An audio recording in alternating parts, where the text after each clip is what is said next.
नमस्कार। आज हम डिस्कस करेंगे हिमाचल प्रदेश जीके के important question. Himachal Pradesh GK के इंपॉर्टेंट क्वेश्चन डिस्कस करेंगे। हर एक question exam point of view से इंपॉर्टेंट है और डेफिनेटली आने वाले एग्जाम्स में आपकी हेल्प करेगा, जैसे कि पहले भी करता रहा है। देखिए, चाहे आप तैयारी कर रहे हैं अपकमिंग HPRC के TGT एग्जाम के लिए, JBT एग्जाम के लिए, या फिर बाकी भी HPRC पब्लिक सर्विस कमीशन के पेपर 1 या फिर और भी आने वाले एग्जाम है उनके लिए तैयारी कर रहे हैं, डेफिनेटली आपको हेल्प मिलेगी, जैसे कि पहले भी मिलती रही है। अभी क्वेश्चन नंबर 1 से डिस्कशन को स्टार्ट करते हैं। बोलते हैं Raulane festival is mainly celebrated in which of the following district of Himachal Pradesh. तो बोलते हैं कि जो राउलाने फेस्टिवल भी इसको बोलते हैं, ये फेस्टिवल जो है वो हिमाचल प्रदेश के किस जिले में जो है वो मनाया जाता है। देखिए, जो राउलाने फेस्टिवल है ये जो है वो मनाया जाता है किन्नौर जिले में। ऑप्शन सी जो है वो इसका सही आंसर हो जाएगा। अभी ये चर्चा में भी था फेस्टिवल, तब भी ये इंपॉर्टेंट हो जाता है। अभी ये मनाया गया फेस्टिवल, तो हम जानते हैं कि इसमें होता क्या है। देखिए, राउलैन में जो है वो 2 करैक्टर जो है वो एक तरह से जो है फॉलो किए जाते हैं। तो ये दोनों करैक्टर जो है वो मेल के द्वारा ही जो है वो परफॉर्म किए जाते हैं। इसमें जो आप देख रहे हैं ये मेल ही है, और ये जो लेडीज की रूप में आभूषणों में आपको दिख रहे हैं ये भी मेल ही जो है वो है। और इसमें होता क्या है, इसमें जो है ये दोनों करैक्टर जो है वो मेल के द्वारा ही किए जाएंगे। जो मेल बना होता है उसको रौले बोलते हैं, और जो फीमेल जो आपको दिख रही है तो ये मेल ही, परंतु फीमेल का करैक्टर जो प्ले किया जा रहा है यहाँ पर, इसको रौलेन जो है वो बोलते हैं। तो रौलेन फेस्टिवल, रौला और रौलीन ऐसे बनाए जाते हैं 2 तरह के। और इस फेस्टिवल को मनाते क्यों है? मनाने के पीछे का मेन रीजन ये है कि माना जाता है कि जो दैवीय शक्तियां हैं वो जो है पृथ्वी पर आती हैं। मुंह ढकने के पीछे का रीजन क्या है? जो फेस को ढका हुआ है वो ये है कि कहीं दैवीय शक्तियां फेस ना देख लें, नहीं तो वो साथ में अपने ले जाएंगी।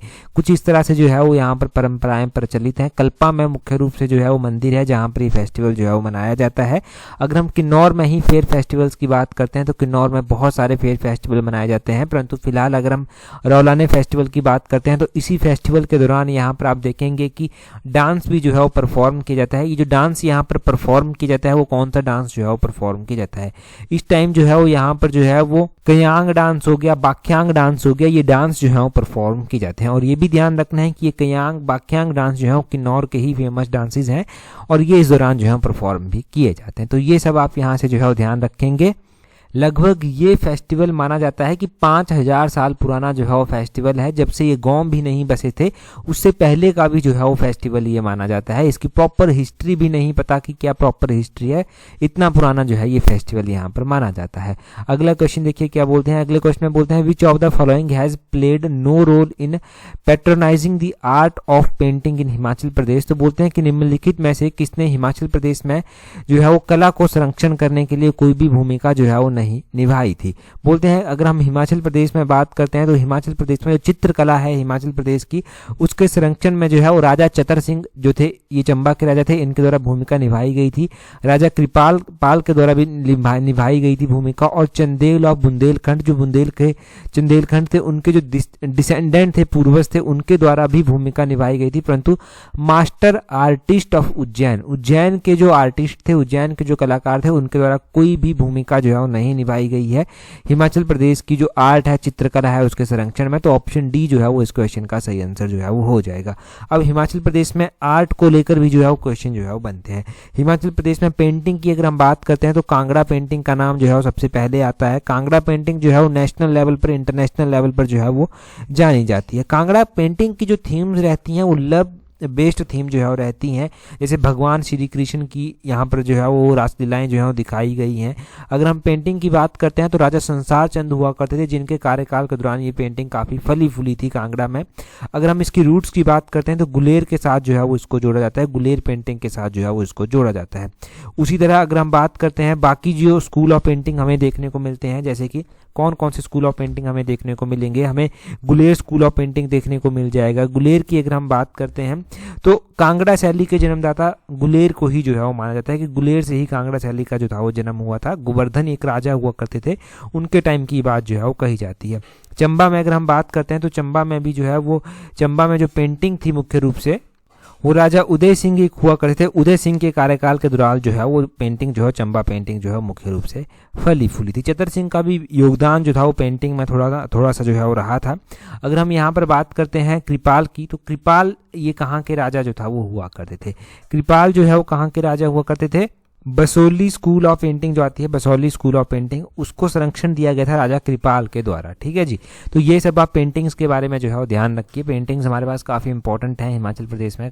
अगला क्वेश्चन देखिए क्या बोलते हैं where is the famous place Jubbal Narayan located for prisoner criminals. तो बोलते हैं कि कैदी अपराधियों के लिए जो है प्रसिद्ध स्थान है एक जुब्बल नारायण, ये कहाँ पर जो है वो स्थित है। अगर हम जुब्बल नारायण की बात करते हैं तो यहाँ पर जो है ये प्रसिद्ध जो है वो कैदी अपराधी होते हैं, उनको यहाँ पर रखा जाता था। ये जो है वो कहाँ पर आता है, जुब्बल नारायण। जुब्बल नारायण जो है वो कुमारसेन में जो है वो आता है। ऑप्शन बी जो है वो इसका सही आंसर हो जाएगा। वैसे कुमारसेन की अगर हम बात करते हैं तो पुरानी एक रियासत है ये, जो कि बाद में चलकर महासू की एक रियासत हुआ करती थी, शिमला में मिली, शिमला जब जिला बनता है। कुमारसेन की बात करें तो उसकी स्थापना जो है वो राजा किरात चंद के द्वारा जो था वो की गई थी। किरात चंद ने इसकी स्थापना की थी और इसके जो अंतिम शासक हुआ करते थे वो राणा विद्याधर जो था वो हुआ करते थे। और कुमारसेन 15 अप्रैल 1948 को जो है महासू जिले में मिला दिया गया था और हिमाचल प्रदेश का भाग ये बन गया था। जब 15 अप्रैल 1948 को हिमाचल प्रदेश की स्थापना की जाती है तो उस टाइम हिमाचल प्रदेश में 4 जिले जो था वो बनाए गए थे। ये जो 4 जिले बनाए गए थे वो कौन कौन से थे, इसमें एक मंडी जिला बनाया गया था, एक सिरमौर जिला बनाया गया था, एक चंबा जिला बनाया गया था और एक महासू जिला जो था वो बनाया गया था। यही महासू जिला बाद में चलकर टूटता है, जहाँ से शिमला, सोलन जैसे जिले जो हैं सामने जो है वो आते हैं। ठीक है जी। तो कुमारसेन के बारे में पता चल गया, जुब्बल नारायण के बारे में आपको पता चल गया। वैसे जुब्बल भी जो है वो एक रियासत जो है वो है। अगर हम जुब्बल रियासत की ही बात कर लें तो जुब्बल रियासत की स्थापना 1195 ईस्वी में की गई थी। 1195 ईस्वी में इसकी स्थापना की गई थी। राजा करमचंद के द्वारा जो था वो इसकी स्थापना जो था वो की गई थी। ठीक है। जुब्बल रियासत जो है वो सिरमौर की जागीर जो था वो हुआ करती थी। जुब्बल की अगर हम बाद में चलकर देखते हैं अंतिम शासक इसके कौन रहे, तो इसके शासक जो है वो दिग्विजय चंद्र जो था वो रहे थे। और जुब्बल जो है 15 अप्रैल 1948 जो है 48 को जो है वो महासू जिले में ही जो है मिला दी गई थी और महासू जिले का ही जो था ये भाग जो था वो एक बनी थी। तो ये सब आप इन रियासतों के बारे में ध्यान रखिए। यहाँ पर चाहे वो जुब्बल रियासत हो गया, जुब्बल नारायण की हमने बात कर ली कि ये कुमारसेन में है और किसके लिए जाना जाता है, यहाँ पर कैदी अपराधी जो है वो रखे जाते हैं। ठीक है जी। ये सब हमें पता चलता है यहाँ से। अगला क्वेश्चन हम देखेंगे हमारे पास क्या पूछा गया है। बोलते हैं who was the leader of the secret society set up in Sirmaur princely state around 1920। तो बोलते हैं कि 1920 एडी यानी कि 1920 ईस्वी के आसपास की बात है कि सिरमौर रियासत में एक गुप्त समाज का नेता, गुप्त समाज की स्थापना की गई थी। इसके नेता जो था वो कौन थे। अगर हम 1920 के आसपास की बात करते हैं तो ये जो गुप्त समाज यहाँ पर बनाया गया था, सेक्रेट सोसाइटी जो यहाँ पर बनाई गई थी, इसके जो लीडर हुआ करते थे वो कौन हुआ करते थे। इसके लीडर जो है वो हुआ करते थे चौधरी शेर जंग। ऑप्शन डी सही आंसर है। देखिए ये जो 1920 का पीरियड था ना, ये काफ़ी इंपॉर्टेंट पीरियड जो था वो था। यहाँ पर जो है वो 1920 में अगर आप इंडियन हिस्ट्री में भी देखते हैं तो इंडियन हिस्ट्री में जो है वो असहयोग आंदोलन जो है वो स्टार्ट हुआ था। नॉन कॉपरेशन मूवमेंट जिसको बोलते हैं वो स्टार्ट जो था वो हुआ था। अब असहयोग आंदोलन जो था वो कांग्रेस के द्वारा चलाया गया था और 1920 में कांग्रेस के इस आंदोलन ने जो है वो भारी जोर जो था वो पकड़ लिया था। अब इसी वर्ष जो है वो नाहन सिरमौर में चौधरी शेरजंग के द्वारा जो था कांग्रेस की सदस्यता भी जो था वो ली गई और कांग्रेस की सदस्यता लेने के बाद ये जो था वो जन आंदोलन में जो था वो कूद पड़े थे। और सिरमौर के साथ साथ जो है दूसरे जो बाकी भी देशभक्त थे सिरमौर रियासत में, जैसे कि भगत पंडित राजेंद्र दत्त हुआ करते थे, इन्होंने भी जो है वो इसी अवधि में कांग्रेस में जो था वो प्रवेश किया था और सिरमौर में जो है वो स्वाधीनता आंदोलन आरंभ जो था वो किया था। बाकी भी रियासतें थी, बाकी भी स्थान थे, जैसे कि कांगड़ा के पालमपुर में लाला बख्शी राम हुआ करते थे, देहरा के गोपीपुर में बाबा कांसीराम हुआ करते थे। ये सारे प्रमुख नेता जो था वो हुआ करते थे। 1920 में ही जो है वो महात्मा गांधी जी के आह्वान पर जो है वो कांगड़ा के पंचम चंद्र हुआ करते थे, पंचम चंद्र कटोच, इन्होंने और इनके साथ सर्व मिसर हो गया, बख्शी राम हो गया, पाल सिंह हो गया, सिद्धू राम हो गया, ये भी कांग्रेस के कार्यकर्ता जो था वो बन गए थे। तो इस दौरान कांग्रेस के कार्यकर्ता भी जो है वो थोड़े से बड़े, परंतु हमें आंदोलन में भी देखने को मिलता है कि आंदोलन ने भी जो था वो जोर पकड़ा था। और एक सेक्रेट सोसाइटी जो सिरमौर में बनाई गई थी वो 1920 में जो था वो बनाई गई थी। ये जो है वो चौधरी शेरजंग की अध्यक्षता में बनाई गई थी। हम थोड़ा सा सिरमौर के बारे में और भी जान लेते हैं, जैसे कि क्या क्या सिरमौर के बारे में हमें जो है वो याद रखना है। सिरमौर के बारे में पहले तो बेसिक यहाँ के आंदोलनों के बारे में याद रखें। सिरमौर में जो है वो पझौता आंदोलन जो है वो होता है। पझौता आंदोलन 1942 का आंदोलन है और 1942 में ये जो भारत छोड़ो आंदोलन चला था उसी के एक एक्सटेंशन के रूप में जो था वो चला था। इसी के शरण में जो है वो किसान सभा भी जो था वो बनाई गई थी। इसके जो मुख्य लीडर हुआ करते थे उसमें सूरत सिंह वैद आते थे, इनकी पत्नी सुनहरी देवी आती थी, लक्ष्मी सिंह जो था वो आते थे। और वैसे ही सिरमौर का जो प्रजामंडल है वो भी इंपॉर्टेंट है। सिरमौर के प्रजामंडल की स्थापना 1939 के आसपास जो था वो की गई थी। इसमें चौधरी शेरजंग जो था प्रमुख लीडर हुआ करते थे। इनके साथ और भी लोग थे, शिवानंद रमौल यहाँ पर हुआ करते थे, नाहर सिंह हुआ करते थे, नागिंदर राजेंद्र सिंह हुआ करते थे, देविंदर सिंह हुआ करते थे, हरीश चंद्र हुआ करते थे। ये सब जो था वो इस आंदोलन के साथ जो था वो जुड़े हुए थे। तो सिरमौर के ये आंदोलन है, काफ़ी इंपॉर्टेंट है। सिरमौर रियासत में ही हमें जो है वो वाई.एस. परमार भी देखने को मिले। वाई.एस. परमार पहले तो एक जज हुआ करते थे हिमाचल के, बाद में चलकर पहले मुख्यमंत्री ये बने, परंतु पहले ये जज हुआ करते थे। फिर जज जब हुआ करते थे तो वहाँ के राजा के साथ इनकी थोड़ी नहीं बनी, तो इन्होंने जो है वो जज की पोस्ट से रिज़ाइन ही कर दिया था। इन्होंने राजा के खिलाफ भी कुछ आदेश दे दिए थे, यानी कि राजा का जो तानाशाही एक तरह से रवैया था उसके खिलाफ इन्होंने लोगों का पक्ष लिया था। परंतु बाद में चलकर जब इनको तंग किया जाने लगा, इन्होंने वहाँ से रिज़ाइन देकर आंदोलन में ये भी जो था वो कूद पड़े थे, और इन्होंने भी जो है वो काफ़ी इंपॉर्टेंट रोल जो था वो प्ले किया था। बाद में चलकर इन्हीं का योगदान मिला और इन्हीं के प्रयत्नों से जो है वो हिमाचल प्रदेश को पूर्ण राज्य का दर्जा जो था वो मिला था। ये सब यहाँ से ध्यान रखेंगे। अगला क्वेश्चन की ओर जो है बढ़ते हैं। हमारे पास क्या पूछा गया है, अगला क्वेश्चन हम डिस्कस करें उससे पहले अगर आप तैयारी कर रहे हैं अपकमिंग HPRC के TGT एग्जाम के लिए, HPRC के JBT एग्जाम के लिए, तो आप हमारी कॉम्प्रिहेंसिव टेस्ट सीरीज को जो है वो ज्वाइन कर सकते हैं, जिसका लिंक नीचे डिस्क्रिप्शन बॉक्स कमेंट बॉक्स में जो है वो दिया गया। देखिए अभी आपके पास कम समय बचा हुआ है और वाइज डिसीजन आपको जो है वो लेना है कि आपको करना क्या है। अब असल में आपको अपनी स्टडी को एक प्रॉपर शेप देनी है या फिर कन्फ्यूजन में जो है वो रहना है। अगर चाहते हैं स्टडीज़ को प्रॉपर शेप मिले, आपकी कमियों को एनालाइज कर आगे बढ़ने का मौका मिले, तो आप टेस्ट सीरीज को ज्वाइन जो है वो कर सकते हैं। अगर कन्फ्यूजन में रहना है तो PGT में जैसे कन्फ्यूजन में रहे थे और बाकी फाइनल सिलेक्शन नहीं हो पाई थी, वैसा ही कन्फ्यूजन यहाँ पर भी देखने को मिलेगा और ये मौका हाथ से जा सकता है। ठीक है, तो आप बड़ी ही पॉजिटिव एनर्जी के साथ डिसाइड कीजिए कि आपको करना क्या है और उसी तरह जो है वो आगे बढ़िए। अगला क्वेश्चन देखिए, अगले क्वेश्चन में हमसे क्या पूछा गया है, बोलते हैं यहाँ पर बोलते हैं which of the following river is said to have some mythical relation with the sun. तो बोलते हैं कि निम्नलिखित में से कौन सी नदी है, इस नदी का संबंध जो है वो पौराणिक नदी है ये, और इसका संबंध जो है वो सूर्य के साथ जो है वो जुड़ा हुआ है। देखिए हिमाचल प्रदेश में सिर्फ 5 नदियां जो है वो बहती हैं। इनमें जो सबसे लंबी नदी बहती है वो सतलुज नदी बहती है, सबसे छोटी नदी जो बहती है वो यमुना नदी जो है वो बहती है। और ये जो यमुना नदी है, इस नदी का संबंध, पौराणिक संबंध जो है वो भगवान सूर्य के साथ जो है वो जोड़ा जाता है। तो ऑप्शन बी यमुना नदी जो है वो सही आंसर जो है वो हो जाएगा। यमुना इसका सही आंसर है।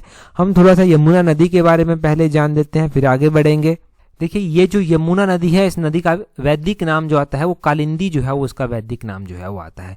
कालिंदी इसका वैदिक नाम हो गया। और इस नदी का जो ओरिजिन हुआ था वो यमुनोत्री से हुआ था।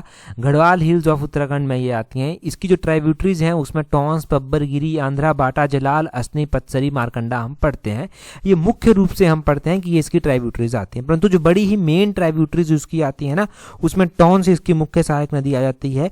फिर बाद में चलकर गिरी इसकी सहायक नदी जो है वो जाती है। परंतु अगर हम बात करेंगे जैसे कि पब्बर हो गया, तो पब्बर ना एग्जैक्टली यमुना की सहायक नदी नहीं बनी।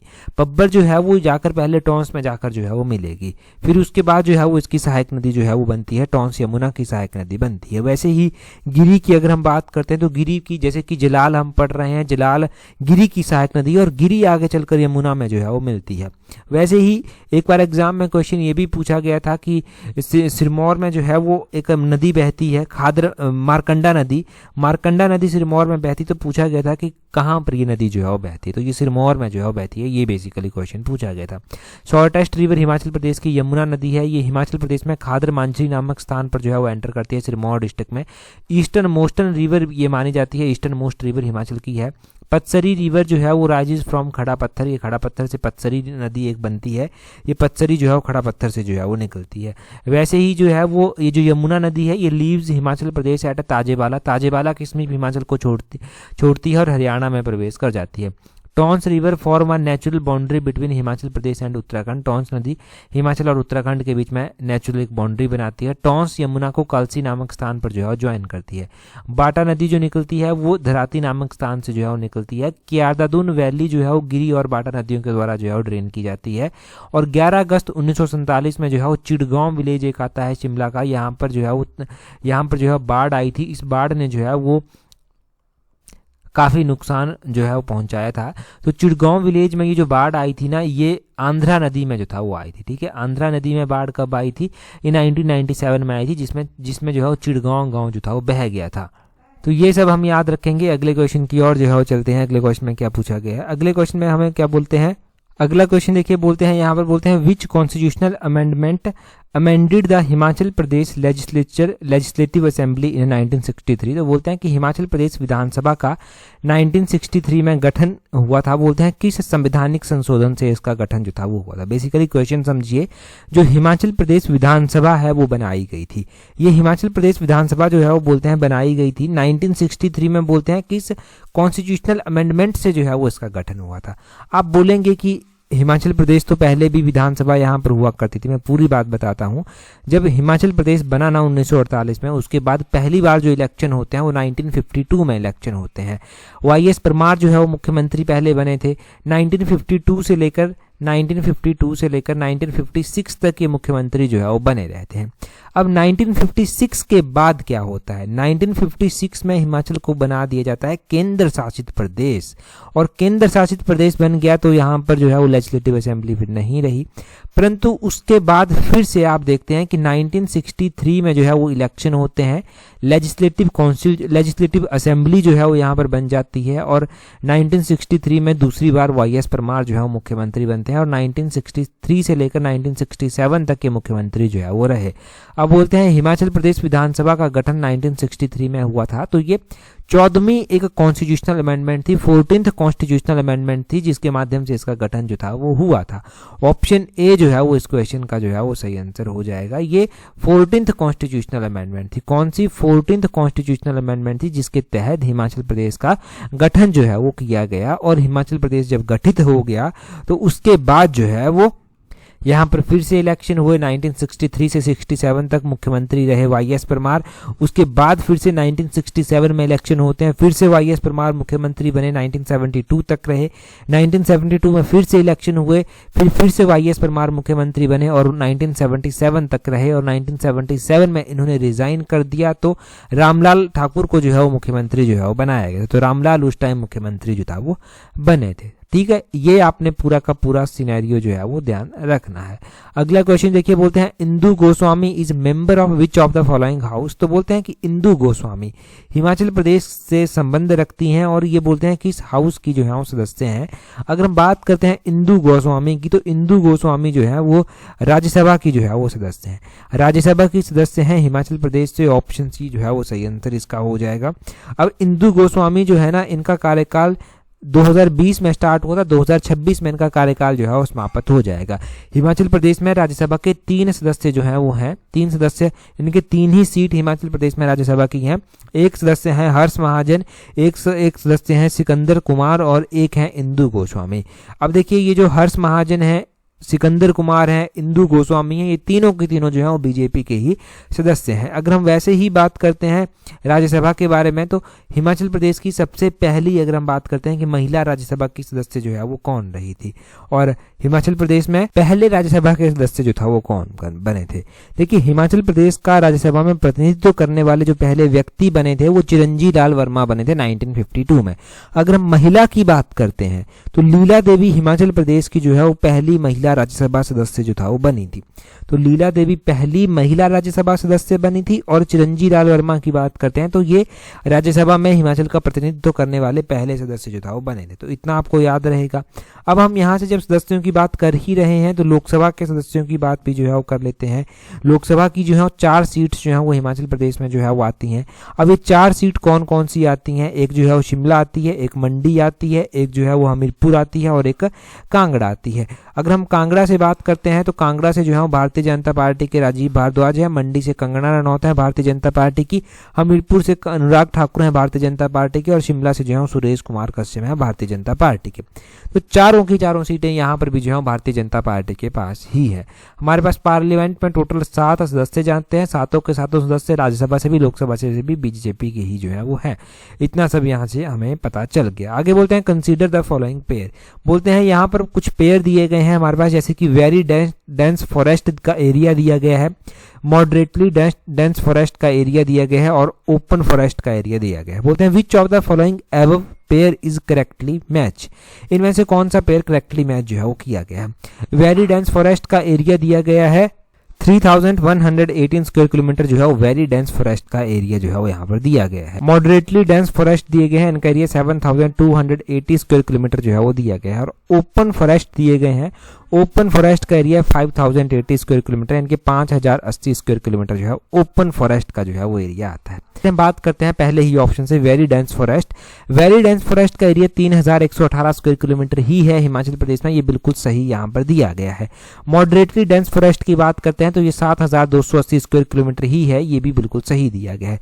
ओपन फॉरेस्ट 5080 स्क्वायर किलोमीटर नहीं है, तो ये गलत यहाँ पर दिया गया है। पूरा डिटेल से हम पढ़ेंगे अभी, परंतु choose the correct option. Correctly match only 1 and 2 is correctly match, पहला और दूसरा ही सिर्फ सही ढंग से मैच किया गया है। क्यों? देखिए हिमाचल प्रदेश में 15,580 स्क्वायर किलोमीटर फॉरेस्ट एरिया जो है टोटल आता है, जो कि 27.99% जो है वो बनता है पूरे स्टेट के एरिया का। और अगर हम बात करते हैं जो फॉरेस्टेड लैंड है हिमाचल प्रदेश में, जो फॉरेस्ट लैंड डेजिग्नेट की गई है वो 37,948 37,948 स्क्वायर किलोमीटर जो है डेजिग्नेट की गई है। ये अराउंड 68.16% जो है वो बनती है। ठीक है जी, ये आप ध्यान रखेंगे। अब बोलते हैं इस एरिया में से जो है वो जो एक्चुअल जो फॉरेस्ट एरिया है, एक्चुअल फॉरेस्ट एरिया 15,580, इसमें से जो है वो 3,118 square kilometre area very dense forest का है। Moderate dense forest 7,280 square kilometre है, और जो ओपन फॉरेस्ट का एरिया आता है वो 5,182 स्क्वायर किलोमीटर जो है वो आता है। तो ये जो है वो आपने ध्यान रखना है। ठीक है जी, ये आप ध्यान रखेंगे कि कितना एरिया किस फॉरेस्ट का जो है वो यहाँ पर आता है। इतना आपने याद रख लिया तो एनफ है आपको याद रखने के लिए। अगला क्वेश्चन देखते हैं हमारे पास क्या बोलते हैं who is the author of report of the land revenue settlement of the Kangra district Punjab. ये किताब दी गई है, ये किताब का नाम है report of the land revenue settlement of the Kangra district Punjab. तो बोलते हैं कि इस किताब के जो है वो लेखक कौन है, तो इस किताब के जो लेखक हैं वो हैं जे.बी. लयाल। ऑप्शन बी जो है वो सही आंसर इसका हो जाएगा। जे.बी. लयाल के द्वारा जो है ये किताब लिखी गई है। हम हिमाचल प्रदेश के इंपॉर्टेंट राइटर्स के बारे में जानते हैं जिनके द्वारा इंपॉर्टेंट किताबें लिखी गई हैं। एक क्विक रिवीजन आपका हो जाएगा यहाँ से। पीयूष गुलेरी के द्वारा चौंते किताब लिखी गई है। पंडित भवानी दत्त शास्त्री के द्वारा लहरे धरा की किताब, नरेंद्र अरुण के द्वारा आजाद देसानी किताब लिखी गई है। पहाड़ी किताब है आजाद देसानी किताब, नाम ही ऐसा है। तारीख रियासत सिरमौर किताब रणजौर सिंह के द्वारा Bilaspur past present and future, Bilaspur a people of bettered Anand Chand के द्वारा लिखी गई है। कुल्लू देश की कहानी किताब लालचंद प्रार्थी के द्वारा लिखी गई है। और किन्नर प्रदेश हिमालय परिचय किताब राहुल सांकृत्यान ने लिखी है। और हिमालय नाट जेसी फ्रैंक ने, प्राचीन हिमाचल एल.पी. पांडे ने, abode of god Andrew Wilson ने लिखी है, इंपॉर्टेंट है। Shimla past and present E J. Buck ने लिखी है। पहाड़ी चित्रकला के एल वैद्य ने लिखी है। हिमाचल प्रदेश परिचय और हिमाचल अतीत वर्तमान और भविष्य एक झलक किताब जो है वो देवराज शर्मा ने लिखी है। Travel in Kashmir and Ladakh Vigne के द्वारा, Himachal Pradesh area and language Y S. Parmar के द्वारा, और Himalayan wonderland travel in Lahaul Spiti M S. Gill के द्वारा लिखी गई है। तो ये किताबें और उनके राइटर याद रखें। बोलते हैं अगले क्वेश्चन में कंसीडर द फॉलोइंग स्टेटमेंट। बोलते हैं निम्नलिखित कथनों के ऊपर विचार कीजिए। बोलते हैं दम Chalisa is a type of love marriage, की दम चालीसा एक प्रकार का प्रेम का विवाह है, प्रेम विवाह ये होता है। दूसरे में बोलते हैं Daros Dab Dab is a traditional tribal marriage prevalent in Kinnaur, की दरोस दब डाब ये बोलते हैं किन्नौर में प्रचलित एक आदिवासी विवाह के प्रकार हैं।